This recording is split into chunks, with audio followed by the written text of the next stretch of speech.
Саламатсыңарбы балдар? Азыр кыргыз тили сабагы.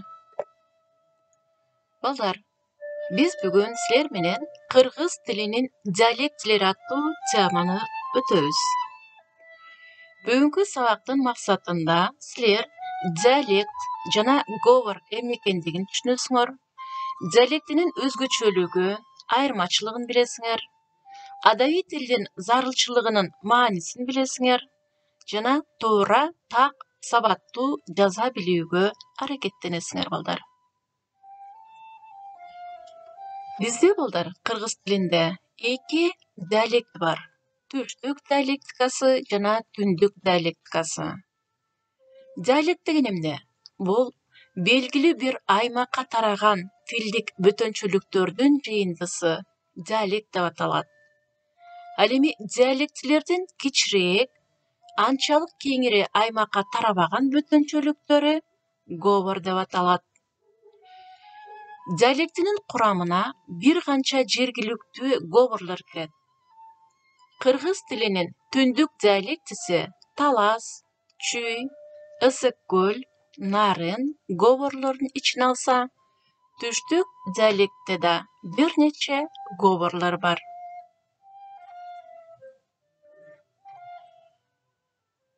Түндүк диалектисинде балдар Талас, Ысык көл, Нарын областары жана Жалал-Абад облусунун Токтоул районунда жашаган кыргыздарды камтыйт.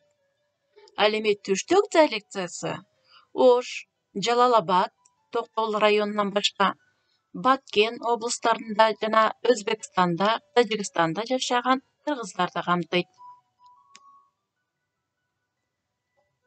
Түндүк жана түштүк диалектилердин лексикалык, фонетикалык, грамматикалык белгилеринин басымдуу көпчүлүгү бүткүл кыргыз элине жалпы бирдиктүү болуп эсептелинет. Бул эки диалектинин арасындагы жергиликтүү айырмачылыктар анча күчтүү өнүккөн эмес.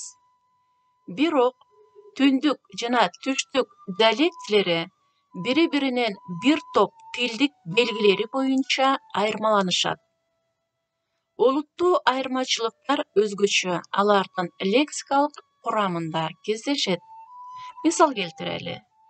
Түндүк диалектикасында музоо деп айтса, түштүк диалектте торпок деп айтышат. Ошондой эле түндүктө көлдөлөң десе, түштүктө постек. Ошондой эле түндүктө желдик деп айтса, түштүктө жаз деп айтышат. Ошондой эле түндүк диалектикасында жүгөрү десе, түштүктө мәккә. Ал эми түндүктө жумурка десе, түштүктө тукум. Түндүктө ширеңке десе, түштүк диалектикада күкүрт деп аталат. Ошондой эле түндүктө эт деп айтса, түштүктө диалектте көш деп айтат. Диалектизм сөздөрдүн бардык эле түрү адабий лексиканын курамына өтө албайт. Алардын бир бөлүгү нукура диалектилик белги каттары кала берсе, бир бөлүгү тилдин өнүгүшүнө байланыштуу адабий лексикадан орун алат. Мисал алып көрөлү. Диалектилерде жана адабий тилде кандай айтылат салыштыралы. Мисал үчүн түштүк диалектикаде чарым деп айтса, адабий тилде таман. Түштүк диалектикада асел десе, адабий тилде бал деп айтылат. Ошондой эле Талас говорунда текмат десе, адабий тилде кур деп айтылат. Талас говорлорунда кээ бир жерлеринде тыбыт деп айтса, адабий тилде чөбөгө. Ошондой эле Ысык көл говорунда учурма деп айтса, ал эми адабий тилде чатыр. Ошондой эле Ысык көлдө водовод деп айтса, бул чоң кесе кадимкидей эле. Адабий тилде кесе деп айтылат балдар.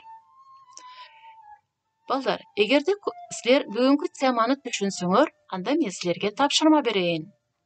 Силер мына ушул түндүк, түштүк диалектикаларды катыштырып, текст түзөсүңөр дагы видео презентация жасап келесиңер.